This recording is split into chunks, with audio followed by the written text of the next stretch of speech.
never saw a man meet death with finer courage. Don't let her stay in there too long.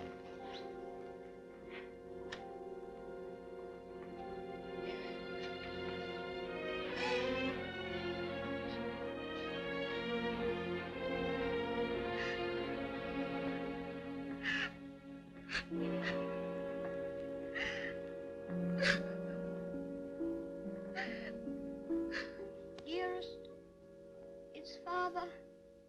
is Father well now? Yes, dear. He's well. He's quite well. But we have no one left now but each other. No one at all. My baby.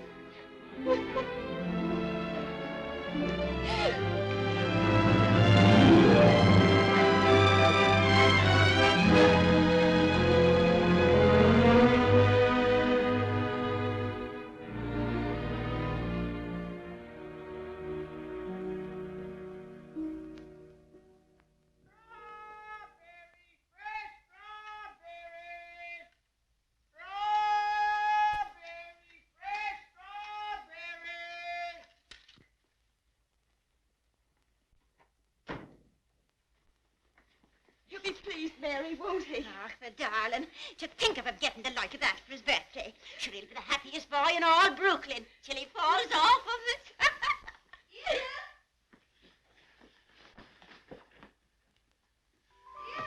All right, Ceddie. Oh, dearest. Look. Mary's brother, Michael, has made it for me. And Mary's given me this book. It's The Adventures of Robin Hood and His Merry Men. Listen. Back varlets, touch maid Marian at your peril.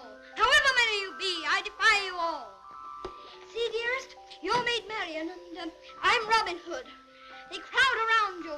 I'll never leave your side, however many there are. Oh, now, dearest, you cry out, help me, Robin Hood. Help me, Robin Hood. Help. Varlets, no, I've got... Help! There. Oh. Isn't that... You like it? Oh, my... Of all the events in my life, this is the most magnificent.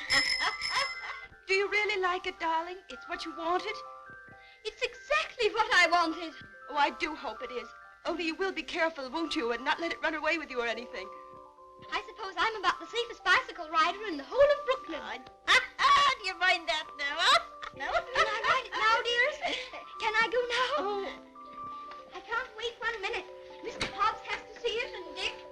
Can I go now, dearest? At once? Yes, dear, only do be careful. Oh, dear. There we are. Ceddie, do be careful of the streetcars if you should get on the sidewalk. Now, wait a minute. Yes. Goodbye, dear. Goodbye. Oh, be careful, be careful, be careful. Be careful. Good morning, Mrs. McGillicuddy.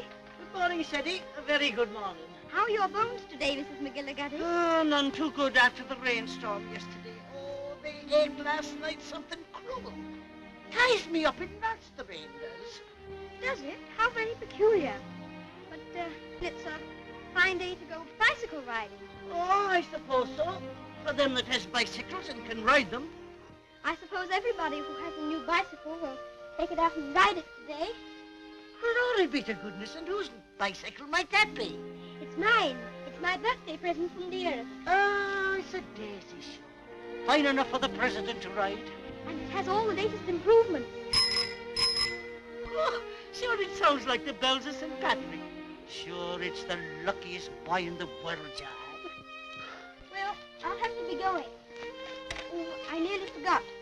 Please choose my apple now, Mrs. McGillicuddy.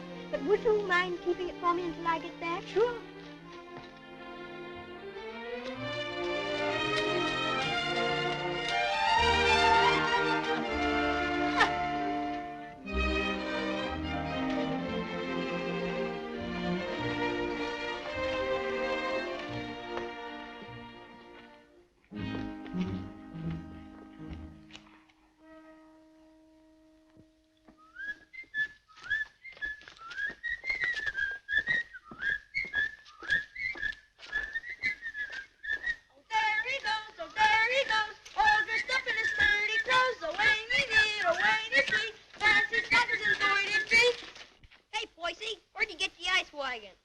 like to get by, please. Give us a little ride, will you, Bub? I'm sorry, no. Aw, scared I'll get it dirty? No, but I'd rather ride it myself. Hey, English, when'd you get back from dear old London? I'm not English. I'm an American. Now, where'd you get that kind of gab? My father was English, if it's any of your affair. Ooh, does your mother know you're out? Don't you dare talk about my mother. Mama's pet, Mama's pet, Mama's pet. I think you'd better take your hand off that wheel. Want to make anything out of it? I want to make you get out of the way. You don't dast, you sissy cat. Sissy cat. Wait a minute, Ceddie. Don't let him bluff you. I'll be right there.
Why couldn't that copper leave us alone? We had him licked.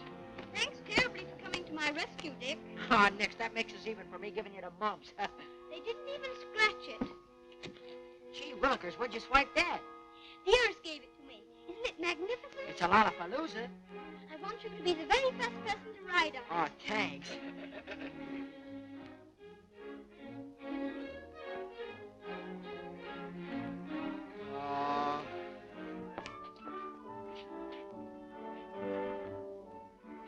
Thank you very much for your assistance, Mr. O'Brien. It's a pleasure, Ceddie, my lad. Of course, I think we might have won anyway. Sure, and don't I know it? But I had to keep you from committing murder. I tell you what, Dick.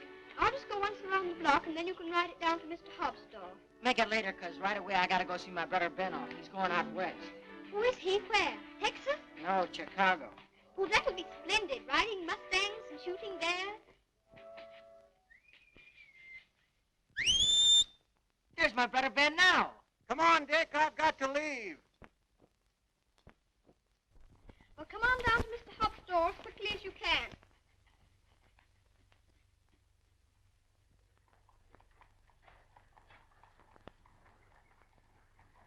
What do you say to a little birthday party? Ginger pop and cookies and some candy. That would be perfect, Mr. Hobbs. Only, Only? well, Dick's coming very soon. And I was thinking, if we could wait. I guess there'll be enough to go around. There's a lump coming, I think. Quite a big one. What are you reading, Mr. Hobbs? Ah, that's the way they go on now. British aristocracy. I've got no use for 'em. Earls and marquises going around as if they was lords of creation, wearing their coronets. Did you ever know any marquises, Mr. Hobbs? Or earls? I should say not. I'd just like to catch one of 'em inside here, that's all. I'll have no grasping tyrants sitting around on my cracker barrels. Perhaps they wouldn't be earls if they knew any better. Oh, wouldn't they, though? They just glory in it. It's in 'em. They're a bad lot. Here you are, Dick.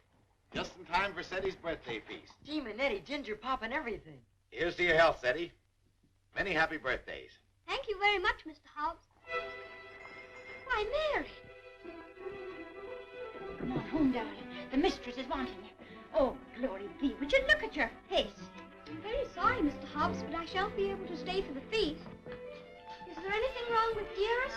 Not at all. Sure, there's nothing the matter with her. What's happened, Mary? Now, don't be asking me any questions. There's the queer, strange things happening to us.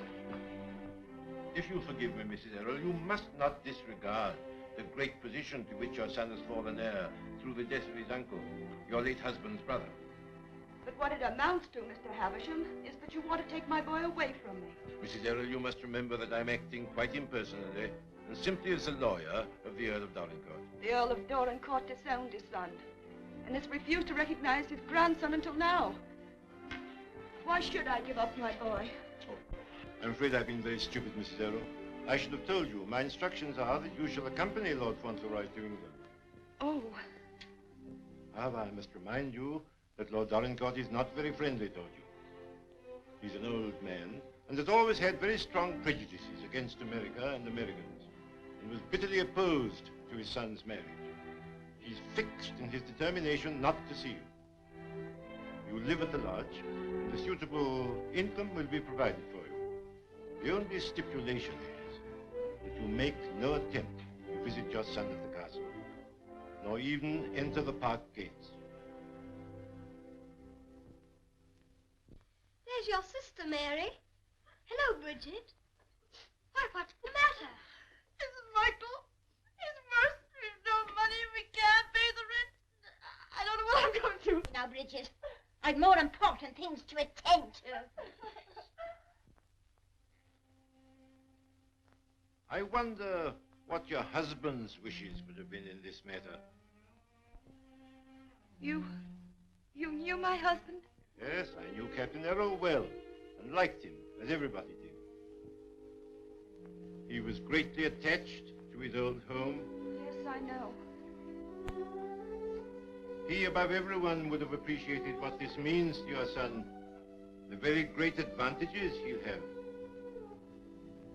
Yes, you're right.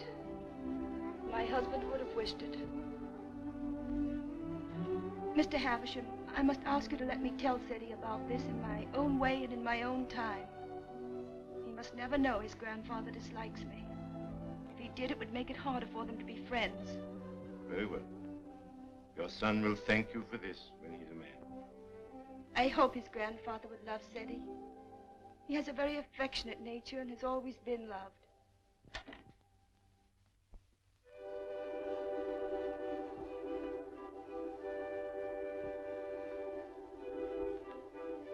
This is Mr. Havisham, dear, whom your grandfather has sent to see us, all the way from England. How do you do, sir? So this is little Lord Fauntleroy.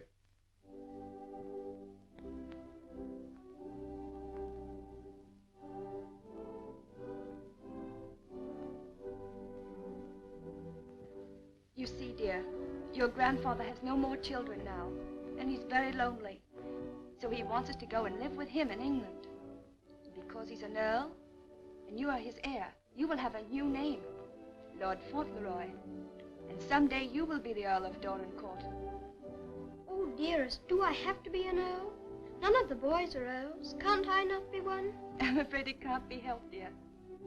Just think, dear, soon we'll be starting for England. Do we have to go to England, dearest? I'd much rather not.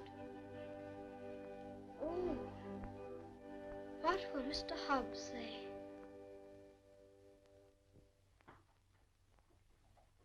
Anything else, ma'am? How much is your table butter? 13 cents a pound, ma'am. 13. Why, the last I bought was only 12.5 cents. That must have been last month. It's 13 today. Oh, indeed. Well, never mind the butter. Heavens and earth, if prices go any higher, we'll all starve to death. Nay. Good day, ma'am. Hello, Ceddie. What's the matter? Mr. Hobbs, do you remember what we were talking about yesterday morning? It seems to me we was talking about England. Yes, and earls, don't you remember? Oh, yes. We did touch 'em up a little. That's all. You said you wouldn't have them sitting around on your cracker barrels. So I did. And I meant it, too. Just let 'em try it, that's all. Mr. Hobbs, one is sitting on this barrel now.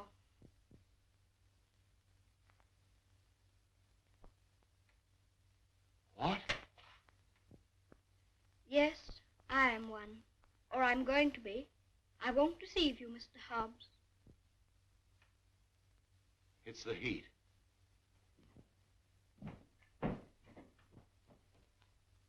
It is a hot day.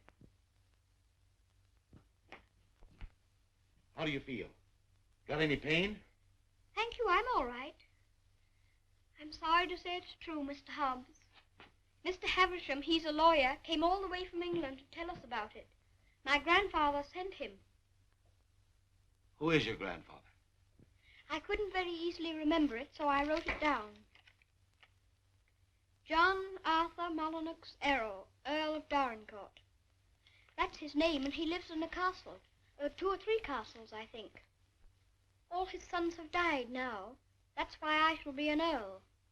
Now I'm Lord Fauntleroy. Well, I'll be jiggered. One of us has got a sunstroke.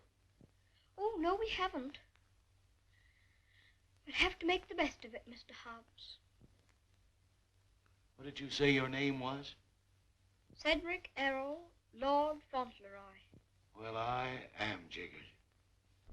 Well, you always did talk more English than American.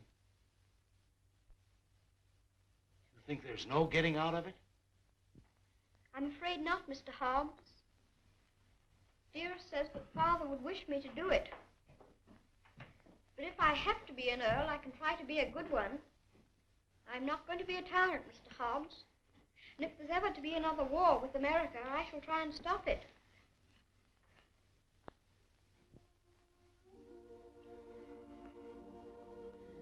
England's a long way off, isn't it? It's across the Atlantic Ocean. That's the worst of it. Perhaps I shan't see you for a long time. I don't like to think about that, Mr. Hobbs. Well, the best of friends must part.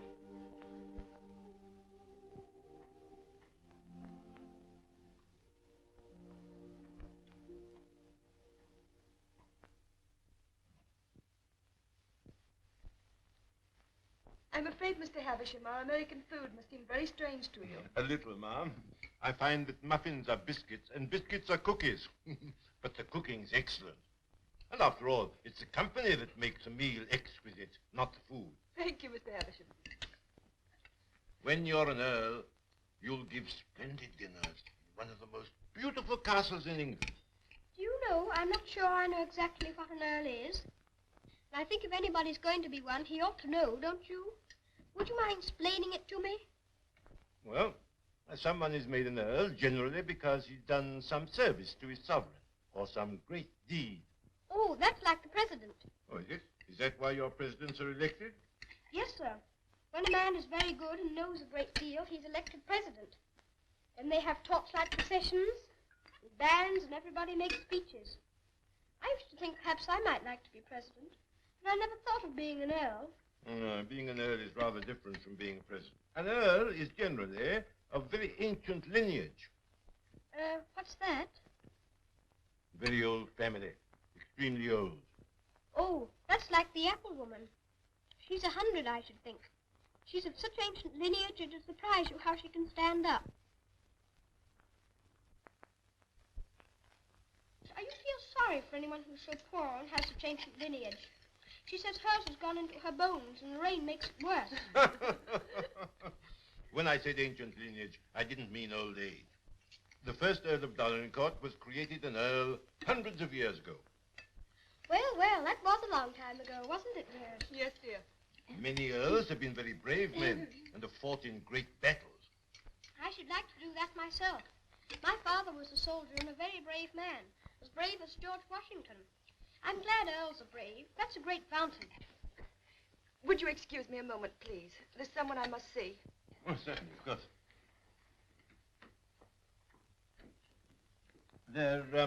There's another advantage of being an earl. Some of them have a great deal of money. That's a good thing to have. I wish I had a great deal of money. Do you? Why? Well, there's so many things a person can do with money. If I were very rich, I'd buy the apple woman a little tent to put her stall in, and a stove. And I'd give her a shawl, because then her bones wouldn't feel so badly. And what else would you do if you were rich? I'd buy Dearest all sorts of beautiful things. Dearest? I call Mother Dearest because Father did. And there's Dick. And who's Dick? Dick's a bootblack. I'd buy him some new cloths and brushes, and a new sign and start him out fair. He says that's all he wants, is to start out fair. Is there anything else? Well, I think Mr. Hobbs would like a gold watch and chain. But what would you get just for yourself if you were rich? Isn't there one particular thing you've dreamed of having? Yes. A pony. But I suppose that would be too much to even dream about. I'm so sorry. A poor woman who was in trouble came to see me. Oh, is it Bridget? Yes, dear. I wish we could do something for her. She has 6 children, and her husband is out of work. He has inflammatory rheumatism, and that's the kind of rheumatism that's dreadful. Before I left Dorincourt Castle, the Earl said that if you expressed any wishes, I was to gratify them and give you anything you desired. Now, here are 5 pounds. In your money, $25. If you have any desire to assist this poor woman, I'm sure your grandfather would wish it. Can I have it now? Can I give it to her this minute? May I be excused, please, dearest? Yes, Ceddie. Bridget! Bridget, wait a minute. Here's money. My grandfather gave it to me. It's for you. It's a great deal of money, Mr. Havisham. We've never had very much. I'm just beginning to realize the great power Ceddie will have. Such a child still. I'm a little afraid. I think from what I've seen of him, that you have nothing to fear. Oh, I hope not.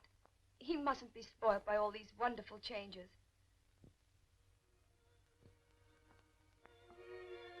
She cried. She said she was crying for joy. I never saw anyone cry for joy before. My grandfather must be a very good man. It's more agreeable being an earl than I thought it was going to be. In fact, I'm almost quite glad I'm going to be one.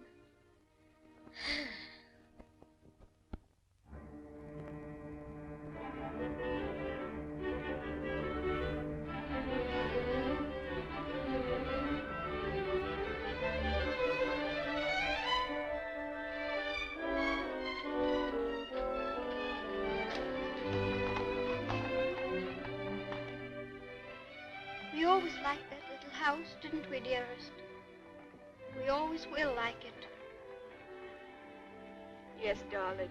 Yes.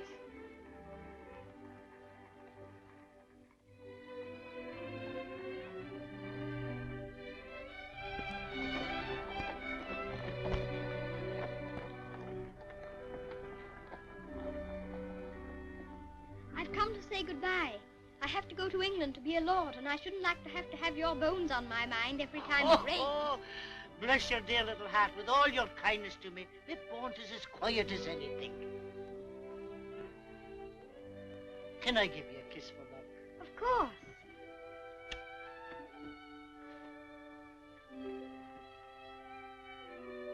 Here's an apple to eat on the board. Thank you very much. Oh, no, darling. Why should you pay? As my late husband used to say, this one's on the house. Thank you again. Well, goodbye. Goodbye, darling.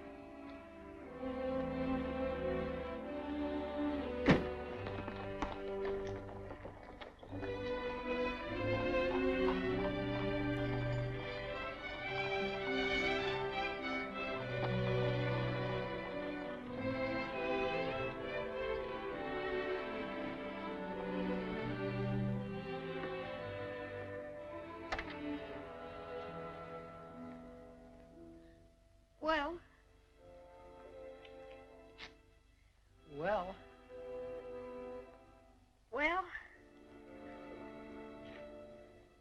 well, well, goodbye. I hope trade'll be good. Gee, if trade gets any better, I'll be rolling around in diamonds and pearls. That would be splendid, wouldn't it? I hope you have every sort of luck and happiness.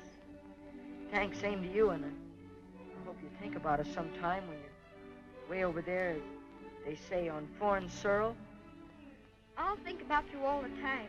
And I'll write to you. And you must write to me. Here's where you send your letter. Gee, I wish you wasn't going away.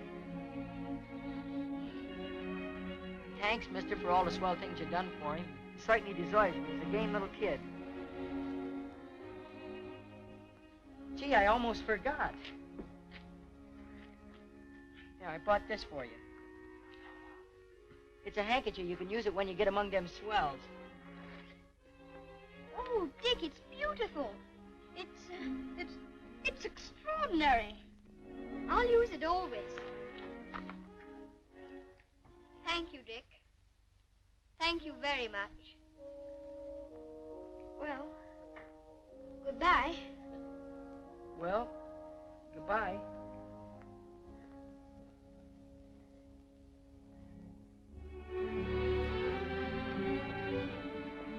Would you mind very much not going in with me? I think this time I'd better be alone. Certainly, I quite understand.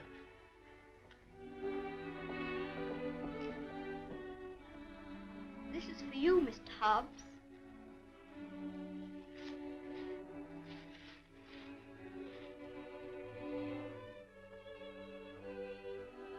It'll look fine when you're smoking it. Why, Ceddie, that's just what I wanted for a long time. This is my real present, Mr. Hobbs.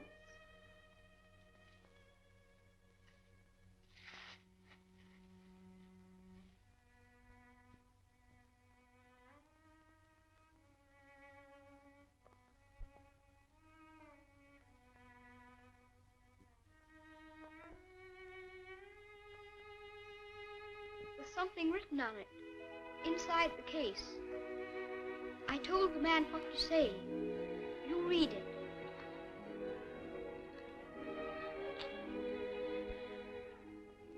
From his oldest friend, Lord Fauntleroy, to Mr. Hobbs. When this you see, remember me.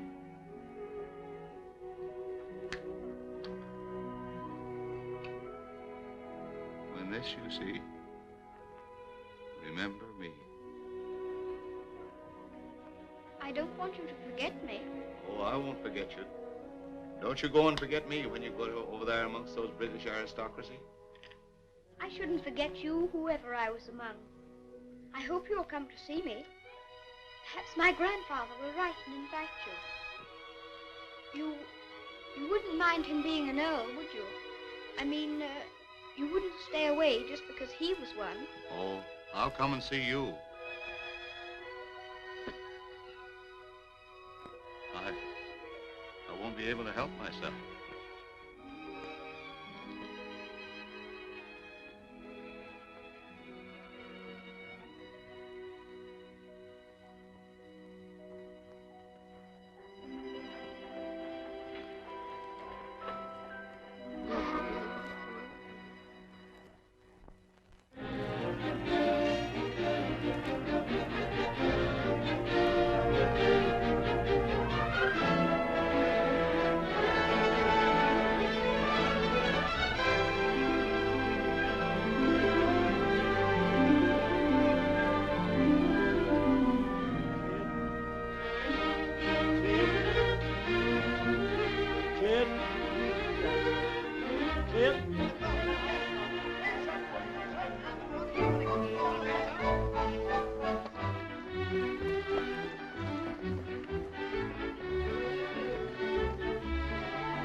Is this Dorincourt Castle, dearest? No, this is Court Lodge, where you're... Here's Mary. We had a splendid time in London, Mary. I'm so glad you came before us, Mary. We don't feel so strange finding you here to welcome us. Ah, sure, 'tis a great happiness I wish you, ma'am, in your lovely new home. This is Mrs. Baines, the cook, Mum, and that's Susan, the parlour maid. I'm sure we'll do everything, ma'am, to make you comfortable. Oh, I'm sure you will.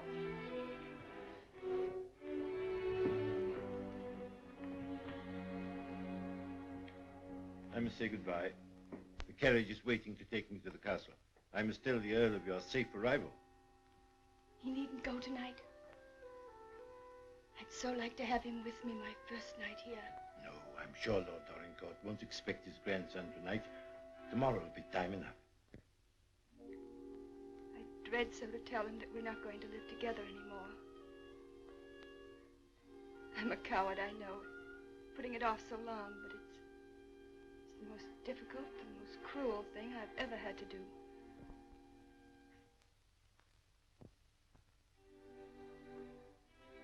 I wish you'd tell his lordship, please, that I'd rather not have the money. You mean the income he wishes to settle on? I have a little money of my own. It's quite enough to live simply on. I must accept the house, of course, because that makes it possible for me to be near Ceddie. I'm grateful to him for that, but... He'll be very angry. He won't understand it at all. I think he will understand. He must understand that I can't accept money from a man who hates me so much that he's separating me from my boy. I'll deliver your message.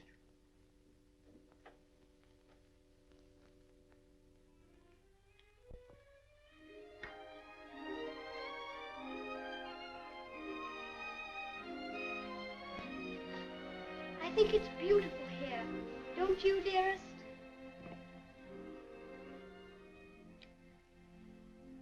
Ceddie, darling, there's something I must tell you. You're not going to understand it, I know. But I want you to believe me, as you always have, when I tell you it's for the best. Tomorrow, Mr. Havisham will take you to your grandfather, and you will live with him at the castle. But I shall not go with you. This pretty house will be my home, and Mary will be here to look after me. But, dearest, you don't mean... You can't mean that we're not going to be together, just as we've always been. Oh, no, I can't. I couldn't. I won't. I won't. Ceddie, you must be brave and sensible. If there are some things you can't understand now, you'll understand them later. It's best for you to live there. There are good reasons why it is. You mean you want me to go away from you? Of course not, darling. But now you're growing older, and we must trust, help one another without asking any questions. You know, Ceddie, your grandfather loves you, wants you to love him. He's so kind, he wants you to be happy and to make other people happy. But, dearest, I can't be happy without you. But you won't be without me all the time. I'm not far from the castle here, and you'll run in and see me every day. You'll love the castle, and there'll always be something new and interesting to tell me. And I'll have things to tell you. Oh, Ceddie, we'll have such good times together. We'll be finding things out, both of us. We'll be explorers. Yes, like Mr. Stanley and Mr. Livingston. That'll be exciting. And every night, when it grows dark, I'll put a candle in the window to guide you through the jungle, Mr. Stanley.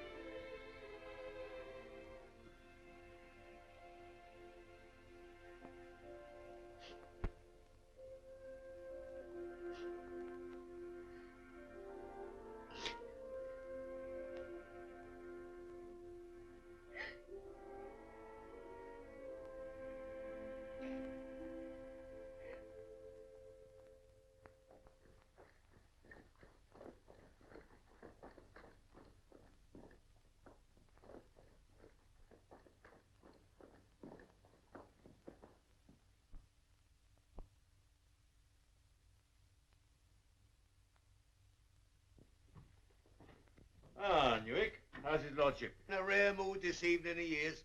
He told me to evict all the tenants if they weren't paid up. Oh, I dare say that'll be a job to your liking.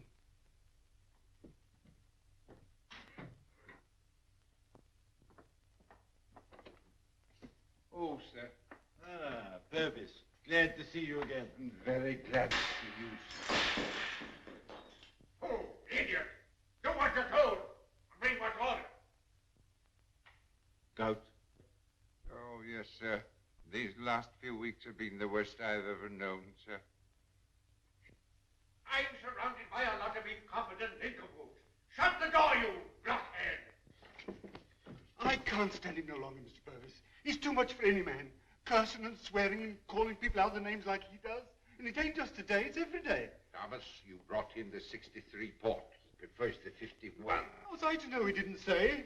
Fetch the other bottle. What business you got drinking port anyway in this condition? I can't feed and house every lazy lout in the parish, and I won't. You and your poor. I've had enough of them. But, my lord. Mr. Mordaunt is with him, sir. I said all I had to say, and now I say good night. Good day, my lord. Good day. beg your How'd you pardon, do, Mr. Havisham? Mr. Mordaunt. Mr. Havisham, my lord.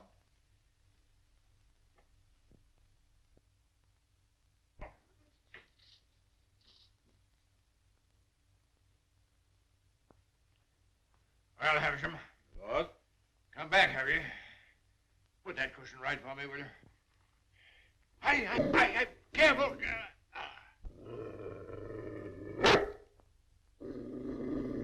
What's full of hot needles?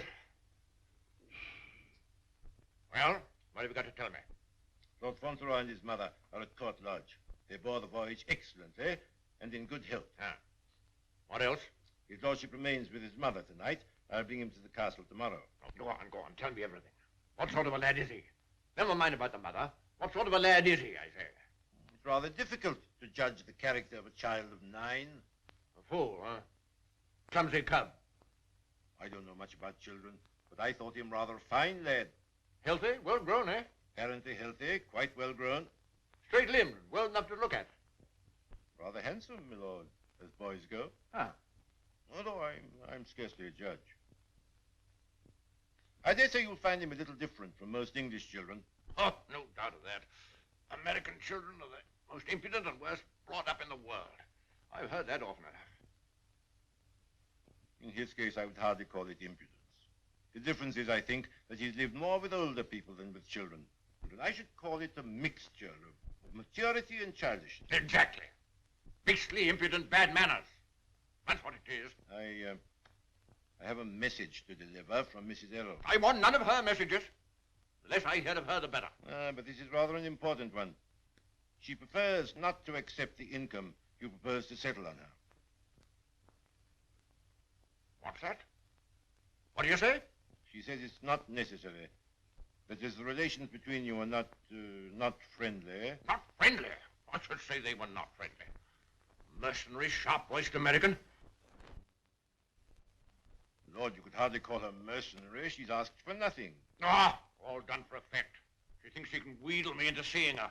Thinks I shall admire her spirit, but I don't.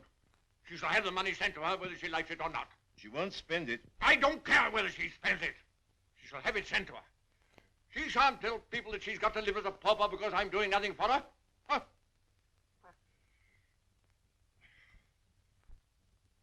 I suppose she's poisoning the boy's mind against me, too. No. I have another message that'll prove to you she's not done there. I won't care.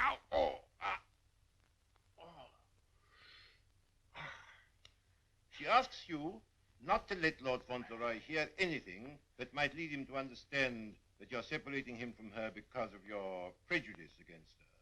She says he wouldn't comprehend it. That it might make him fear you in some measure, or at least cause him to feel less affection for you. She wants there to be no shadow on your first meeting. Come now, Havisham, come now.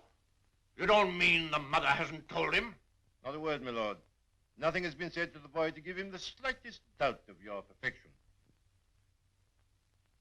She's prepared to believe you the most amiable and affectionate of grandparents.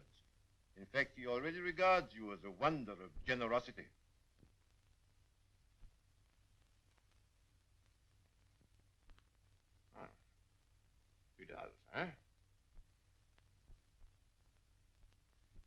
I would suggest, my lord, that Fauntleroy's impressions of you depend entirely upon yourself. I make a further suggestion, that you'll succeed better with him if you take care not to speak slightingly to him of his mother. The boy's only 9. Nevertheless, those 9 years have been spent at his mother's side. She has all his affection.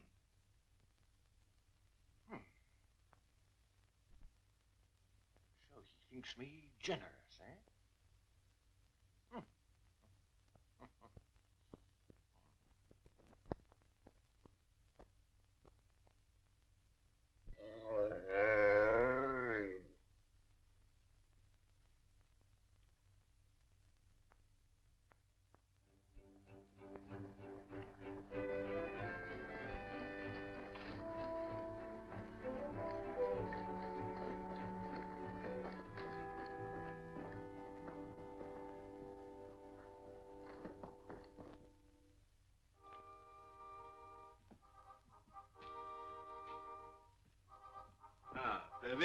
This is Lord Fauntleroy.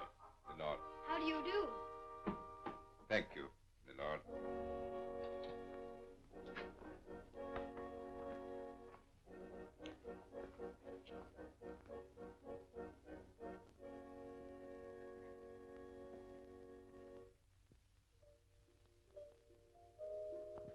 My lord.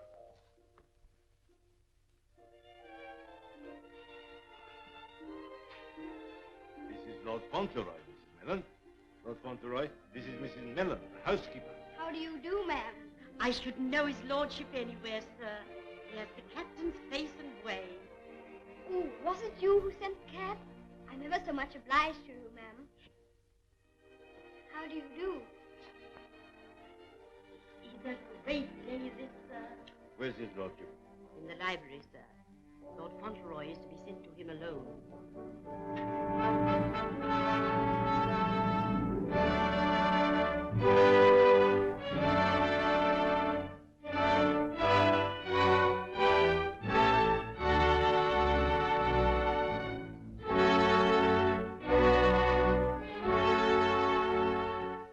Lord Fauntleroy, my lord.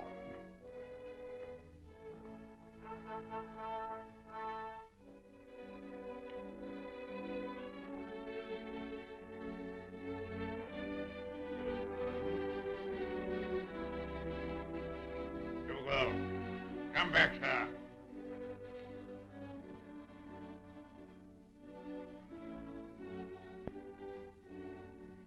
How do you do, sir?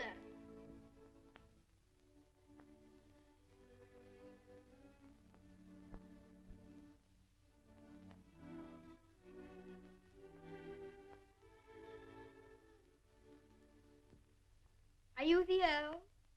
I'm your grandson that Mr. Heavensham brought. I'm Lord Fauntleroy.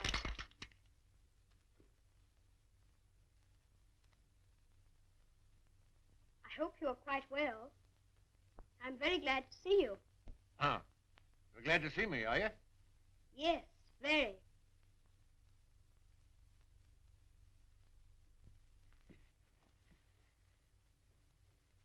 I kept wondering what you would look like if you'd be anything like my father. Oh, and am I? Well, I don't think you are, very. You're disappointed, I suppose. Oh, no. Of course you would enjoy the way your grandfather looked, even if he wasn't like your father. You know how it is yourself about admiring your relations. Eh? I'm not sure that I do. Oh, any boy would love his grandfather, especially one who's been as kind to him as you've been. Oh, so I've been kind to you, have I? Yes. I'm ever so much obliged to you about Bridget and the apple woman and Dick. Bridget? Dick? Apple woman? They were particular friends of mine. You know, they were the ones you gave me all that money for. The money you told Mr. Havisham to give me if I wanted it. Oh, the money you were to spend as you liked, eh? So you spent it all on these people, did you? Bridget, Dick, and the apple woman. Yes, and I gave Mr. Hobbs a gold watch and chain and a pipe. I put some poetry in the watch. It was, "When this you see, remember me." I'm going to miss Mr. Hobbs very much. Who is Mr. Hobbs? He was our grocer. Fancy vegetables and groceries, you know. He's my closest friend. Mr. Hobbs is a very clever man. Do you know he can recite the Declaration of Independence right through? Oh. What's the matter?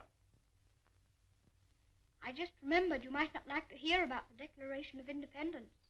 I forgot you were an Englishman. Huh? You forgot you were English too, didn't you? Oh, no, I'm an American. You are English. Your father was an Englishman. I was born in America. You have to be an American if you're born in America. You don't... I beg your pardon for contradicting you. Mr. Hobbs says that if there's ever to be another war, that I should have to be an American. But I promised him that if there were to be another war, I should try to stop it. You would you? Dinner is served, my lord. Now, be careful, man. Be careful.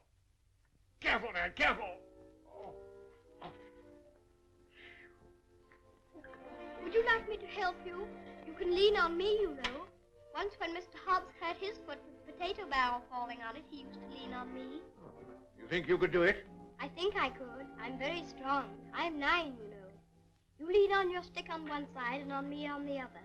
Well, you may try. Just lean on me.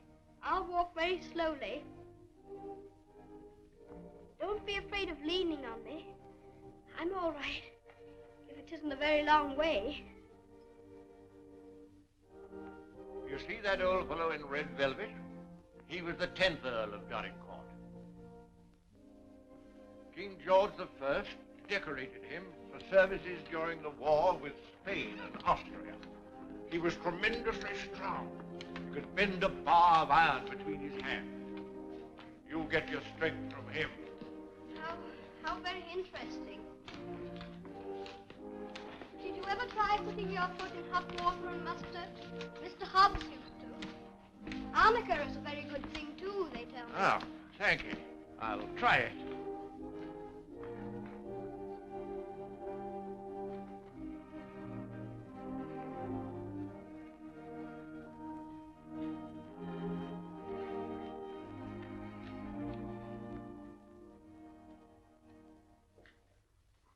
It is warm, isn't it? A person can't help getting warm in the summertime. Great heavens! What's that? It's a present from Dick. Isn't it beautiful? When this I see, I shall always remember Dick. Yes, I should think you would. It's a bit difficult to forget him. Dick's a professional bootblack. You'd like him. He's so square. Square? Yes. He wouldn't cheat anyone or hit a boy under his thighs. Oh. Very praiseworthy. Thank you.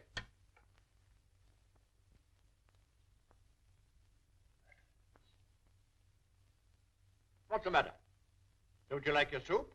Oh, yes. I was just wondering. Wondering? Wondering what? You don't wear your coronet all the time, then? No. It doesn't become me. Mr. Hobbs said you wore it all the time. But after he thought it over, he said he thought you must take it off sometimes to put your hat on.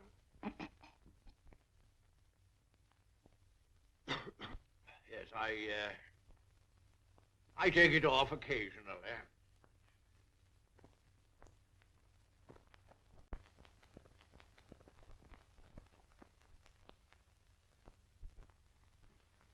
You must be very proud of your house. I never saw anything so beautiful.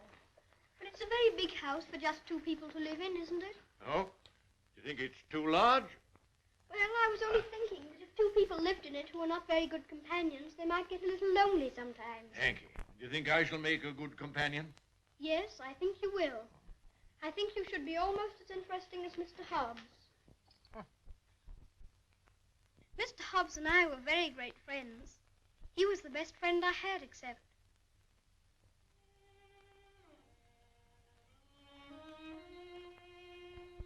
Fauntleroy, what are you thinking of?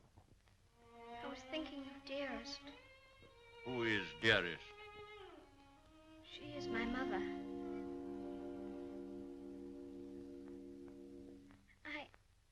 I'd better get up and walk up and down.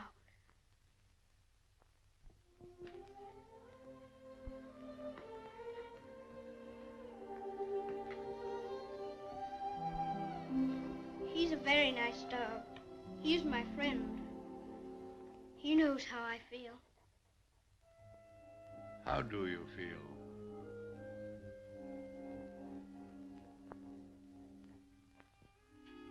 Come here.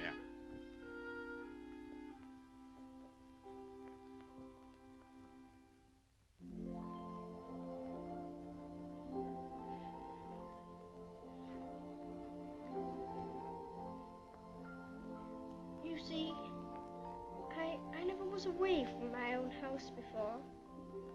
It makes a person feel a strange feeling when he has to stay all night in another person's castle instead of his own house. But Dearest is not very far away from me. She told me to remember that. And after all, I'm 9, you know. And I can look at the picture she gave me. Look, you press the spring and it opens, and there she is.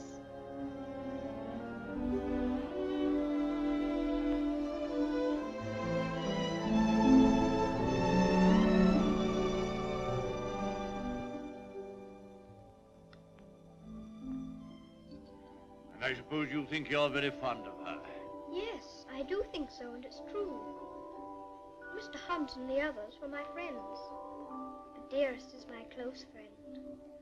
My father left her to me to take care of. When I'm a man, I'm going to work and earn money for her. Oh, what do you think of doing? Well, I did think of going into business with Mr. Hobbs. But I should like to be president. We'll send you to the House of Lords instead.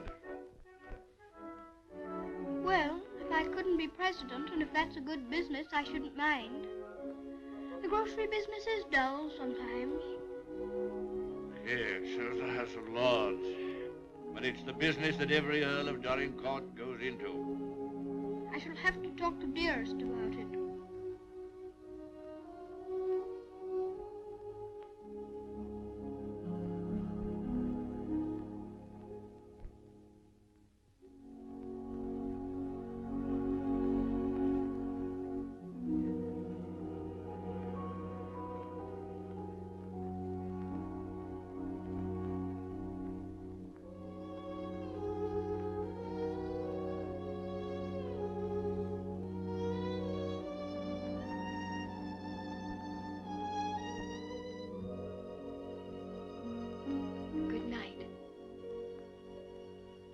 Keep you all the night. Morning, Thomas. Good morning, sir. His lordship? In the library, sir. And such goings on I never heard in all my life. Do you think it'd be all right for me to see him? Oh, yes, sir. He's expecting you.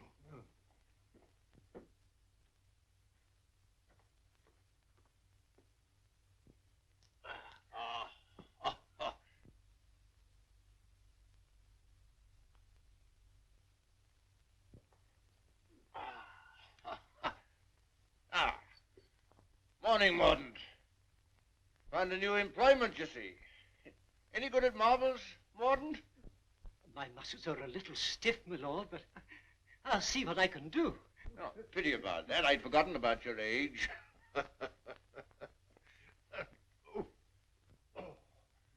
This is the new Lord Fauntleroy. Fauntleroy, this is Mr. Mordaunt, rector of the parish. I'm very glad to make your acquaintance, sir. I'm delighted to make your acquaintance, Lord Fauntleroy. Well, what is it this morning, Mordaunt? Who's in trouble now? It's one of your tenants, my lord. Higgins of Edge Farm. York has told him that if he doesn't pay the rent, he must leave the place. He's a bad tenant. Always behind, York tells me. He's devoted to his wife and children. If the farm is taken from him, they may literally starve. That's like Michael. Huh? I forgot we had a philanthropist here. Come here. What would you do in this case? Well, if I were very rich, I should let him stay and give him things for his children. Nonsense. You're Lord Fauntleroy. Time you learn to deal with these situations. You can write, can't you? yes, but not very well. Well, go over to the desk and write Newick his orders.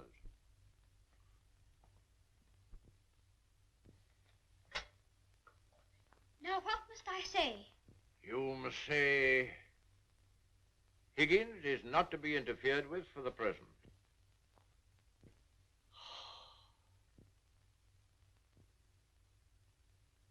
And sign it Fauntleroy.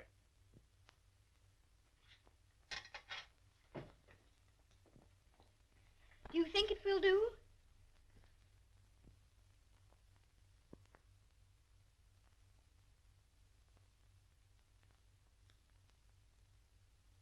Yes. Higgins will find it entirely satisfactory. Mr. Hobbs always signed his letters that way, and I thought I'd better say please. Is that exactly the right way to spell interfered? Well, it's not exactly the way it's spelled in the dictionary, but... I was afraid of that. Yes, Higgins won't complain of the spelling. I think you must be the best person in the whole world. Don't you, Mr. Mordaunt? I shall write and tell Mr. Hobbs. Oh, what'll you tell him? I shall tell him I think you're the kindest man I ever heard of, and that you're always thinking of other people and making them happy, and that I hope when I grow up I shall be just like you. Just like me. There you are, Mordaunt. You take that with you. I will indeed. This is good news. Thank you, my lord. Oh, don't thank me. Thank Fauntleroy. Thank you. Goodbye, sir. Goodbye.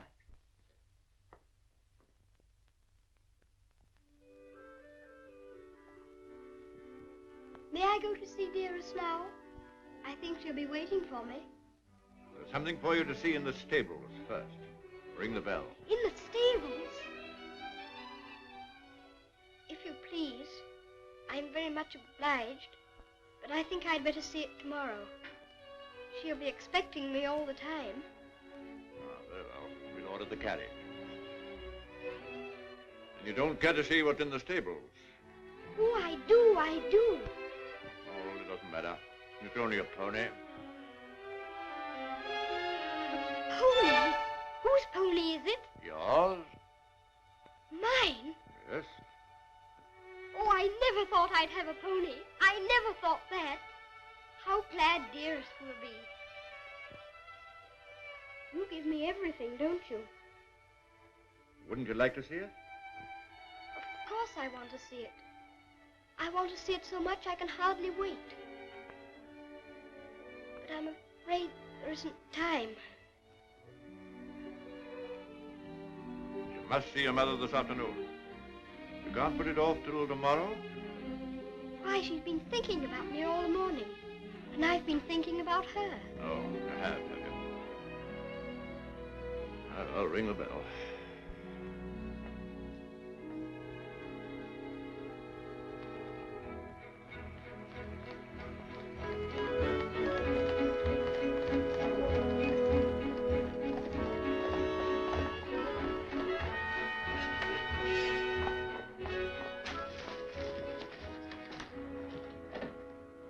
Let me give you your stick. Just lean on me when you get out. I'm not going to get out. Not to see Dearest? Dearest will excuse me. Go and tell her that not even your new pony would keep you away.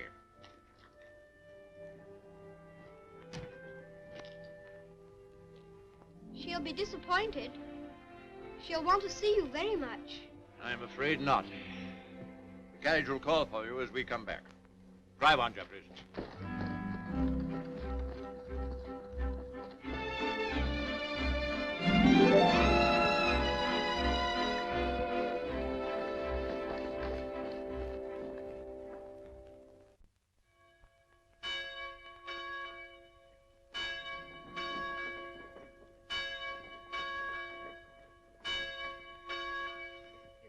Shame, parted from his own mother. Cook at Court Lodge was telling Sarah she'd never have worked for a sweeter lady than Mrs. Earl. The letter was written by the little gentleman his own self, signed with his name too. Fauntleroy, as large as life. The little precious. Aye, that's the mother. pretty young thing, too. Good morning, ma'am. Good morning. God bless you, ma'am. Thank you. Good morning, ma'am. Good morning. It's his lordship coming to services. That's a new notion.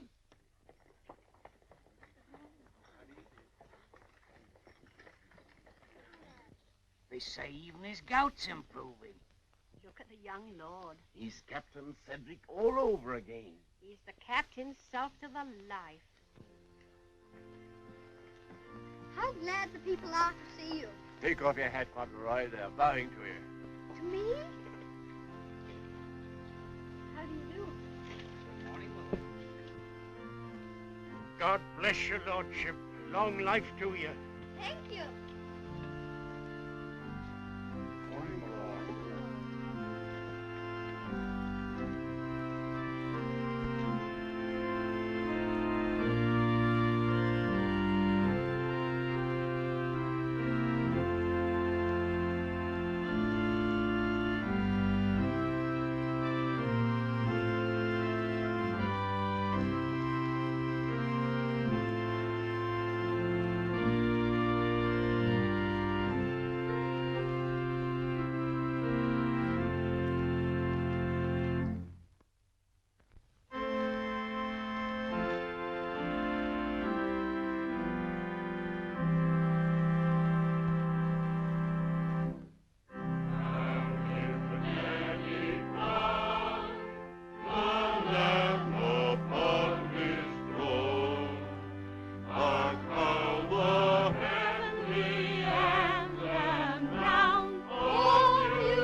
Some of your ancestors lived a few hundred years ago. Oh. Perhaps I got my spelling from them. Shepherd of Israel,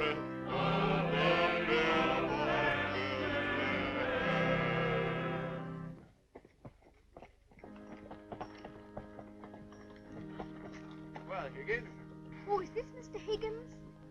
Yes, I suppose he's come to have a look at his new landlord. Yes, my lord.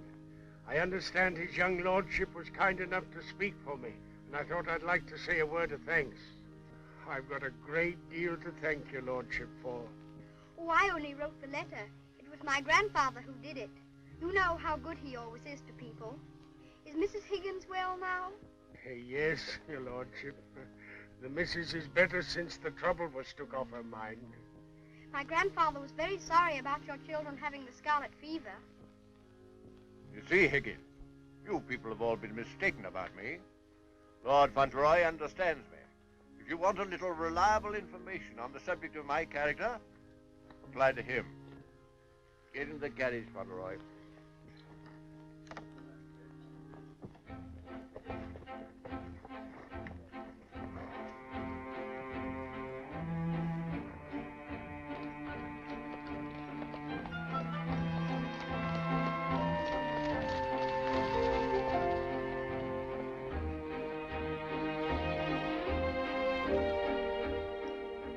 Miss your mother very much?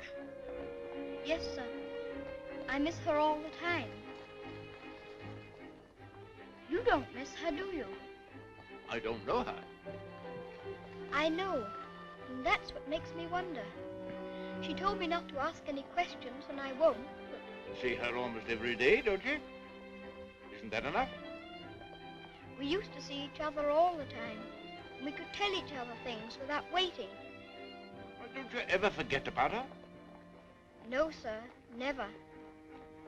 I shouldn't forget about you, you know. If I didn't live with you, I should think about you all the more.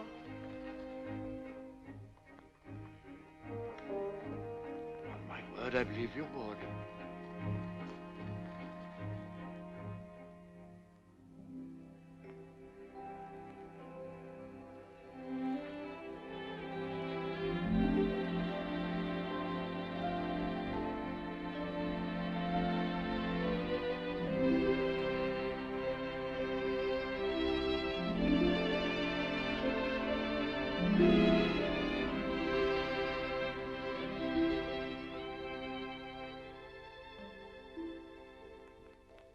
Such a good Earl, he reminds me of you.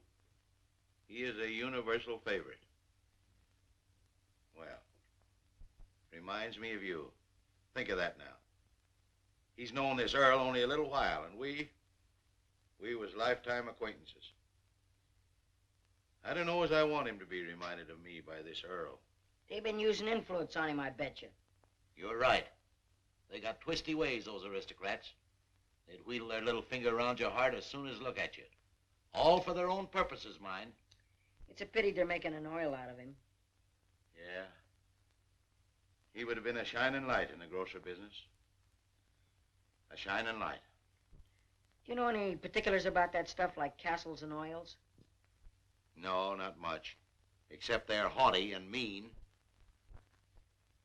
Sure's a Jim Dandy letter he wrote. Almost as good as seeing him. Only it ain't, of course. Oh, he was a plum daisy of a kid. I bet you sometimes he wishes he was back here. I do. You lonely? Oh, not so bad. Where you living now? Oh, me and two other fellas, we got a room in a lodging house. The other two fellas, they get drunk and fighting, but it's cheap. Oh, that's no sort of a place for a lad like you to be living. Now, look here. I got a clean, dry loft over my stable, and there's an old bed you can have. Why don't you come here and stay? Won't cost you a cent. Gee, do you mean that, Mr. Hobbs? Well, certainly I do. Yahoo! Gee, Mr. Hobbs, talking about oils, you ain't no oil, you're a prince. Oh, sure.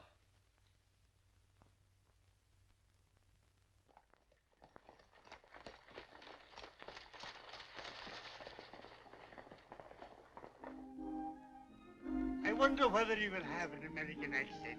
My dear, won't it be interesting if he has the Dorincourt eyebrows? When do we see the mother? Shh. I believe she's supposed to be kept in the background.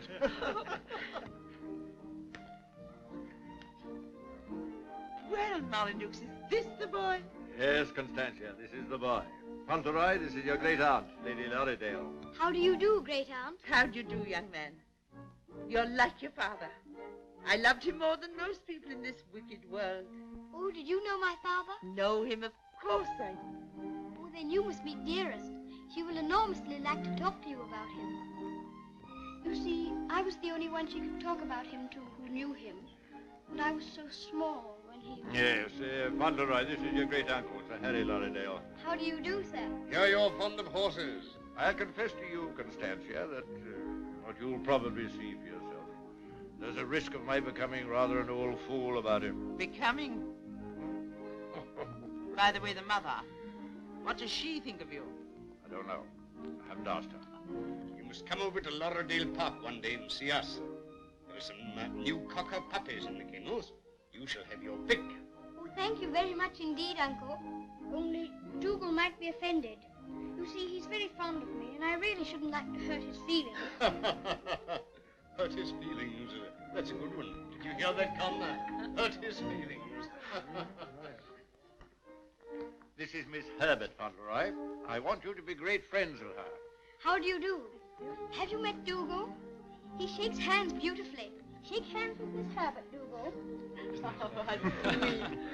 He's a great friend of mine. I like making friends, don't you? Yes, I do. May I be your friend?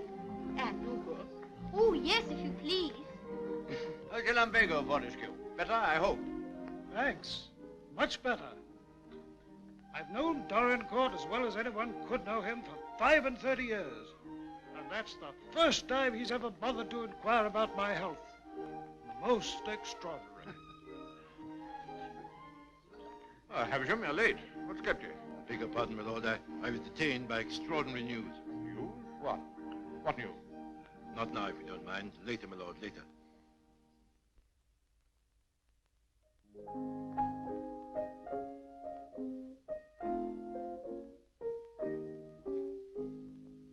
The young May moon is beaming, love. The glowworm's lamp is gleaming, love. How sweet to rove through Mourner's grove, while the drowsy world is dreaming, love. Then awake till rise of sun, my dear. The sage's glass will shun, my dear. Or in watching the flight of bodies of light, he might happen to take thee for one, my dear. Charming, charming. What a sweet song. Delightful, my dear. Thank you, my dear. Thank you. Do you like music? Yes, I like it when you sing it. Dear my Lord Fauntleroy, why do you look at me so? I was thinking how beautiful you are. Oh, Fauntleroy, make the most of your time. When you're older, you'll not have the courage to say that. Nobody could help saying it. Don't you think she's pretty, too? We are not allowed to say what we think. Lord Fauntleroy shall say what he thinks. I'm sure he thinks what he says. I think you're prettier than anyone I ever saw, except Dearest. I think she is the prettiest person in the world. I'm sure she is. And I must tell her how kind you've been to me. I never was at a party before, and I've enjoyed myself so much. Oh, I beg your pardon.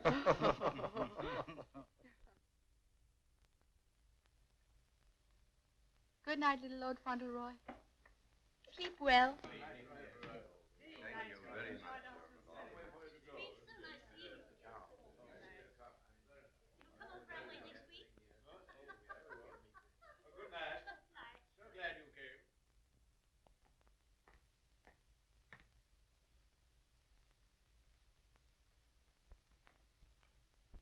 Havisham, what the world's the matter? Something serious must have happened to make you behave like this. What is it? It's bad news. The very worst of news, my lord. I'm sorry I have to be the bearer of it. Why do you look at the boy so? You hang over him like a bird of ill omen. Has it anything to do with Fauntleroy? My lord, I waste no words. My news has everything to do with him. If we're to believe it, it's not Lord Fauntleroy who lies asleep before us, but only the son of Captain Earl. The present Lord Fauntleroy is the son of your boy Bevis, and at this moment is in a lodging house in London. What do you mean? You're mad. It's a lie. An abominable lie. If it's a lie, it's painfully like the truth.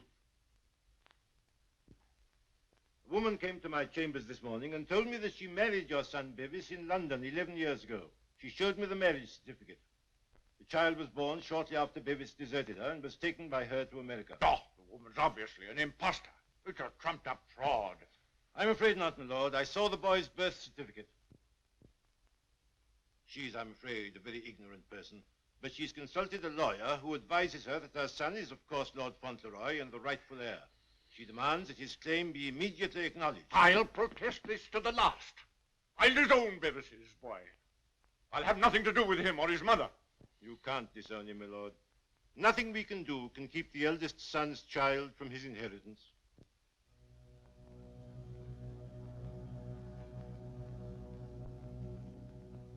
The woman you say is an ignorant, vulgar person, eh? She can hardly spell her own name. She's obviously uneducated and openly mercenary. And I objected to his mother. I suppose it's retribution. If anyone had ever told me I could be fond of a child, I wouldn't have believed them. I always detested children. My own more than most. But I'm fond of him. Oddly enough, he's fond of me. You know, Havisham, I'm not popular. I never was. But he's fond of me. Never was afraid of me. Always trusted me. Yes, Havisham. He'd have filled my place better than I filled it. He'd have been an honor to the name. You rang, my lord? Take Lord Fauntleroy to his room.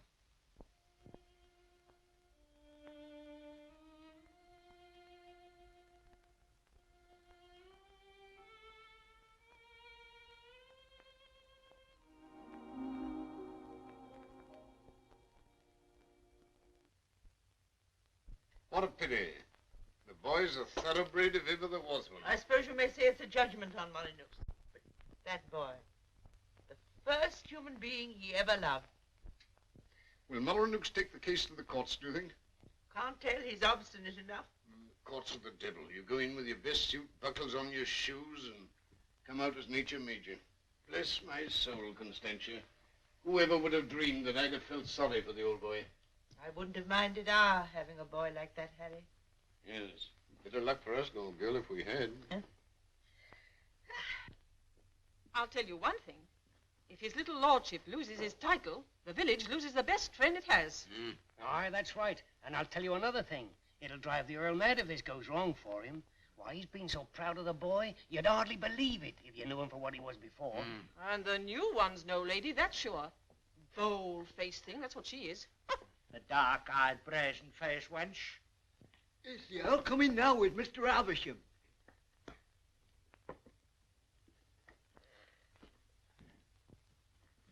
You've someone here calling herself Lady Fauntleroy. I want to see her. Aye, come the ways, my lord. This way, my lord.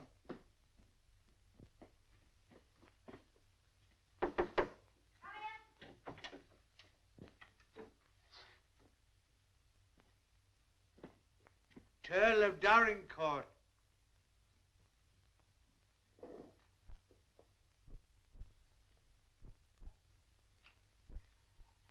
Pleased to meet you, I'm sure, my lord.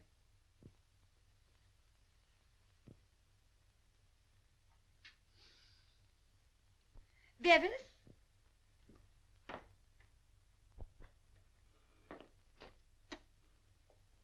Go shake hands with your grandpa.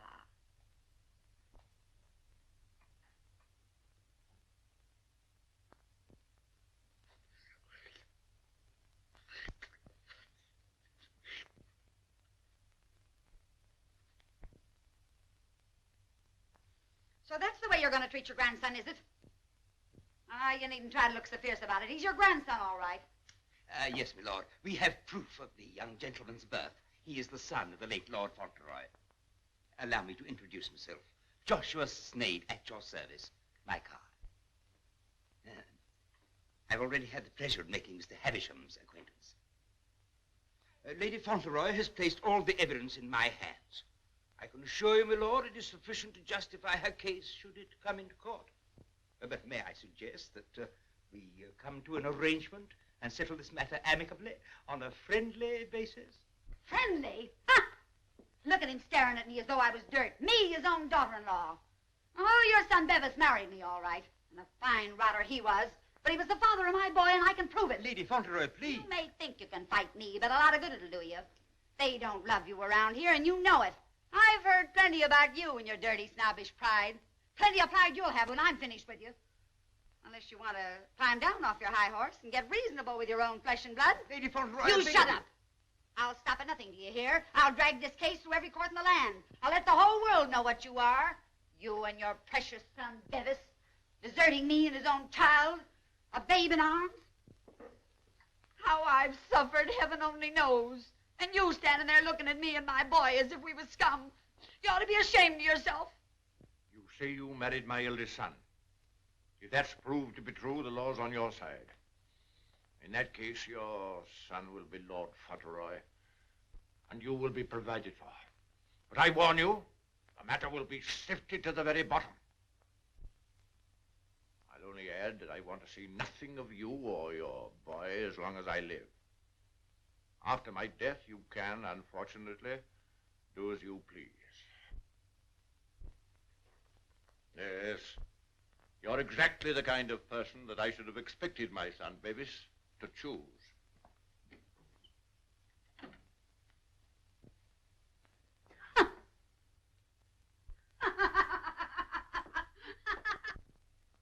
I'm afraid, Dorincourt, there can be no two opinions. At least that's how I see it. You agree, Semple? Yes, I'm afraid we can see it no other way. But it's monstrous. That woman, that boy, are utterly unfit. Alas, the law can take no cognizance of such things. I sympathize, Dorincourt, more than I can say. Sympathize? What's the use of that? If we take it to the courts, you think there can be only one result? I'm afraid so.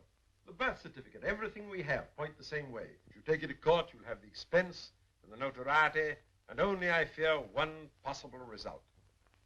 Perhaps the boy won't turn out so badly as you fear. Perhaps you can do something with him. That boy? That oaf?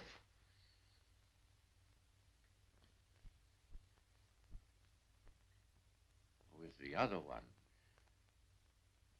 Yes. I have no other course but to accept your judgment. Come, Havisham. Thank you, my lord. And you, Mr. Semple.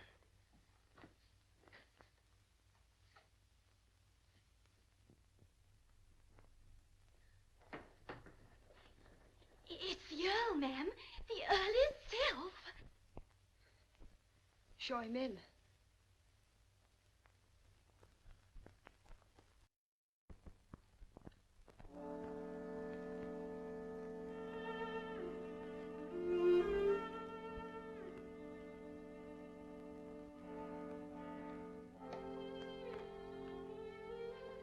Mrs. Earl, I believe. Yes, I'm Mrs. Earl. I'm Lord Dorincourt. The boy is very like you. People have often said so. I'm glad to think he's like his father, too. Yes, he is. Like my son. Won't you sit down? Thank you.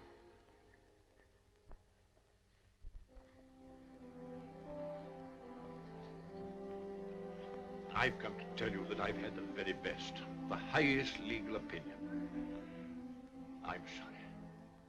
This outrageous woman and her child. Perhaps she cares for him as much as I care for Ceddie, my lord. Her son is Lord Fauntleroy. Mine is not. Yes, I'm afraid you're right. Perhaps you would have preferred that Ceddie should not be the Earl of Dorincourt. It's a very magnificent thing to be the Earl of Dorincourt, my lord. I know that. But all I care about is that Ceddie should be what his father was. Brave, just, and kind, always. A striking contrast to what his grandfather is, eh? I haven't had the pleasure of knowing his grandfather. I know my little boy believes. I know that Ceddie loves you. Would he have loved me if you told him why I didn't receive you at the castle? No, honestly, I think not. That's why I didn't wish him to know. Well, there are very few women who wouldn't have told him. Yes, Ceddie is fond of me. And I'm fond of him. I can't say that I was ever fond of anyone before. But he pleased me from the first. I'm an old man. I was tired of my life. But he's given me something to live for. More than that. More than that. I'm proud of him. I was satisfied to think that one day he'd be taking my place as head of the family. I'm miserable. Miserable.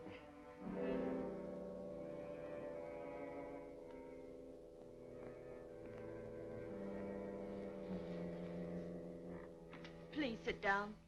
You've been so much troubled, you must be tired. And you need all your strength. Thank you.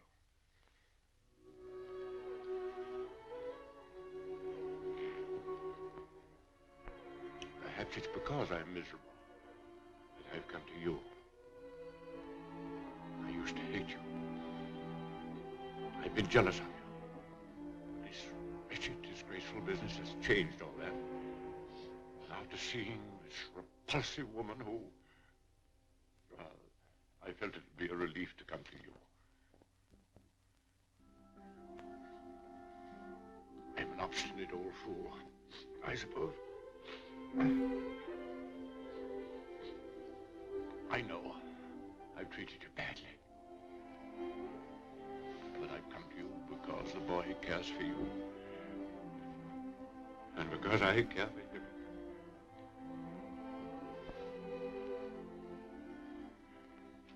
Treat me as well as you can. For the boy's sake.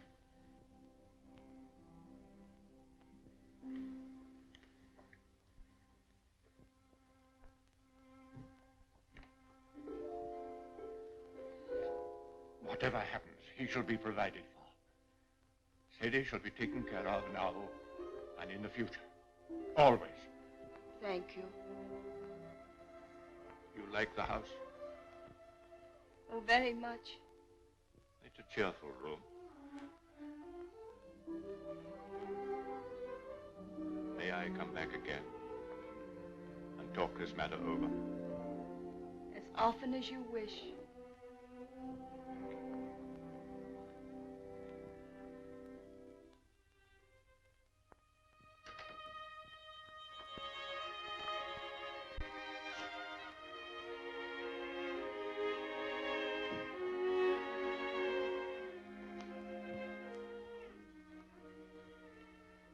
Heard bad news, haven't you? Yes. The worst.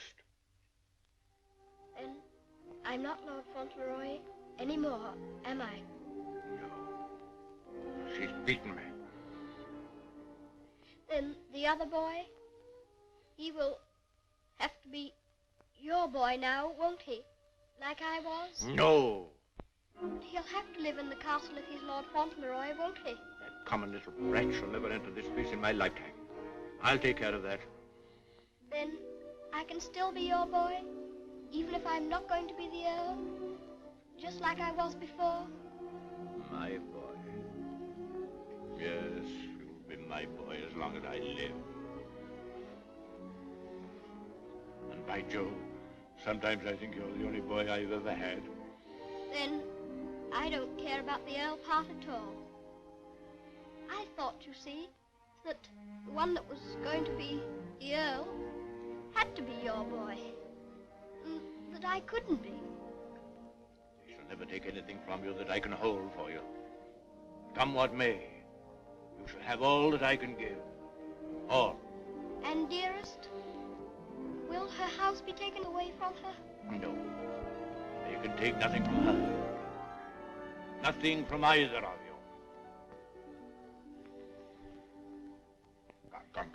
Come. Time you were asleep.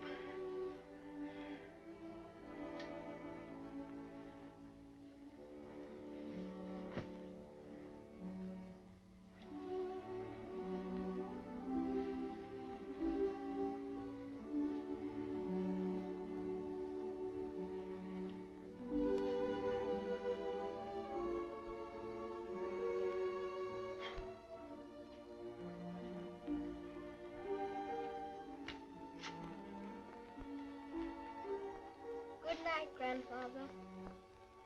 Good night, my boy.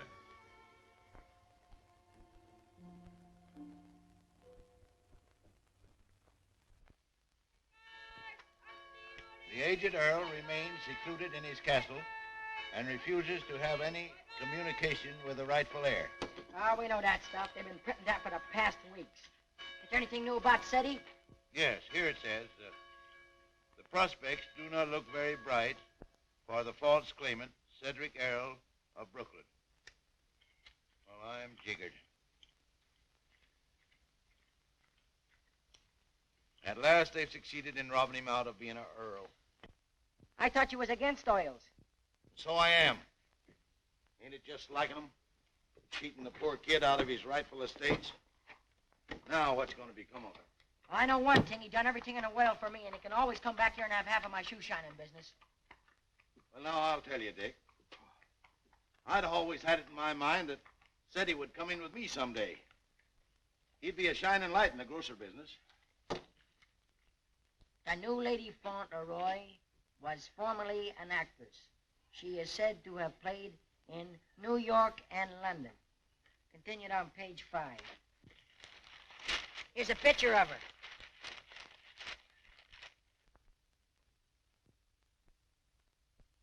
Holy mackerel. What's the matter? Here, look at this. It's her. Her? She ain't no aristocrat, she ain't. I know her as good as I know you. It's Minna, Ben's wife. Your brother? Sure. You mean it's some kind of hocus pocus? Sure I do. Well, I'm jiggered. She was married before, but I never heard of her having no other kid but Ben's kid.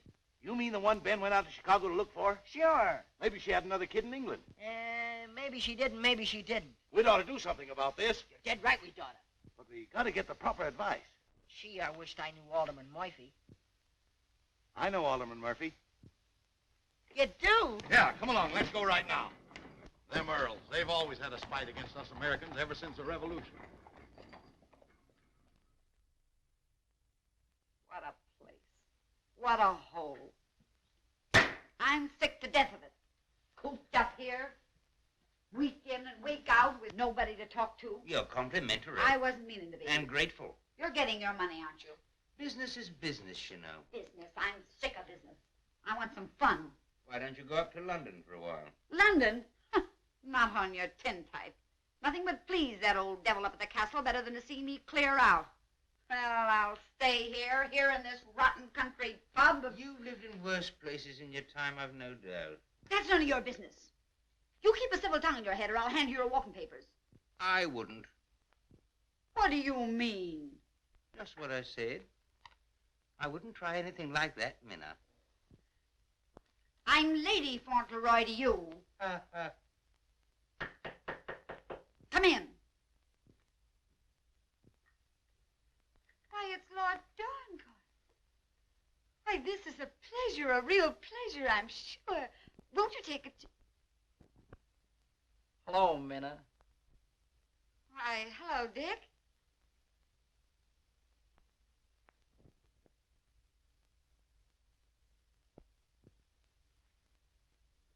Hi, Ben. What are you doing here?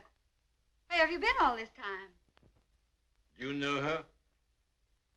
Funny if he didn't, seeing as how he was my second husband. Where's the child? What child? You know what child, our boy Tom. Oh, Ben. But you know, you must have heard. Someone must have told you. Told me what? It was pneumonia. Only 3 days and he was gone. It broke my heart. I meant to write you, but I didn't know where you were. If that's true, who is this boy you've got with you? That's none of your business, Ben Tipton. Can I see him? No, you can't. Tell us, please, why Mr. Tipton should not see your boy. Oh, hello, Uncle Dick. Well, I'll be jiggered. You shut up. You're a dirty pair, you are. Coming all this way to spy on me, trying to do me hurt. I'll have the law on you for the way you're hounding me. You... Silence! Come here, Tom.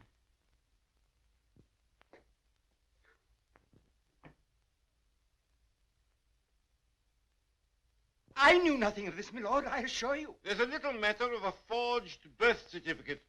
But I swear to you. Oh, never mind, Havisham. I've had enough of this. Too much.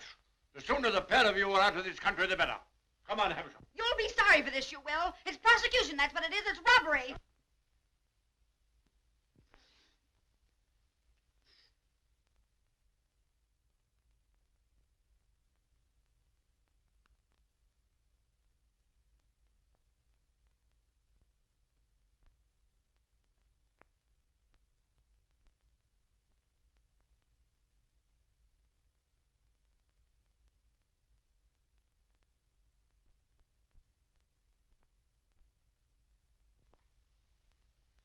This will be somewhat in the manner of a museum, my lord? Well, not exactly a museum, Mr. Hobbs. They're portraits of my ancestors. Your aunt's sisters? All of them? I'll be jiggered. Your great-uncle, he must have had a family. Did he raise them all? I mean that they were earlier distinguished members of the family. Do you know, Earl, I used to have a very poor opinion of you aristocracy, but I've changed. I'll take you, for instance. You're a pretty good sort, even if you are an Earl. I'm very gratified.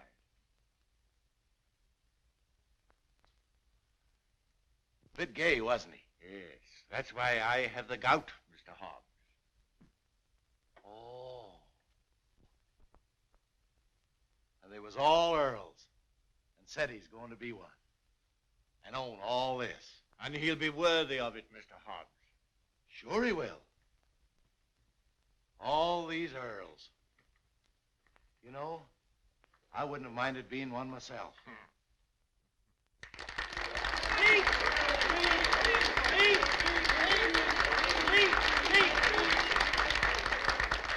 Thank you very much. It's such a lovely day. I always like having birthdays, but never one so much as this because you're all so kind to me. My grandfather wants everybody to be happy and comfortable, and I'll want it too when I'm grown up. I think that's all because I'm not very good at making speeches, but I must say that I'm very much obliged to you for liking my birthday. Ripping little nipper. Ain't he a daisy? I'll bet you boys elect him king someday.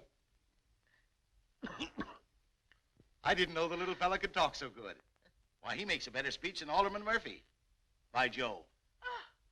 Well, I'll be jiggered. And I've another birthday present for you. Another one besides all the things this morning? Yes, the best of them all. Oh, dearest! Oh, dearest! Oh, dearest, I was wanting you here. I was wanting you here so terribly much. Were you, darling? Fauntleroy, your mother's come to live with us in the castle. To live with us? To live with us for always? Are you sure you really want me? We've always wanted you, but we weren't exactly aware of it.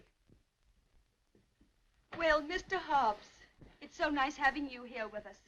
I dread to think of you ever going back to America. Not to live there. Not to live there. America's a good enough country for them that's young and stern, but there's faults in it. There's not an aunt's sister among them. Nor an Earl.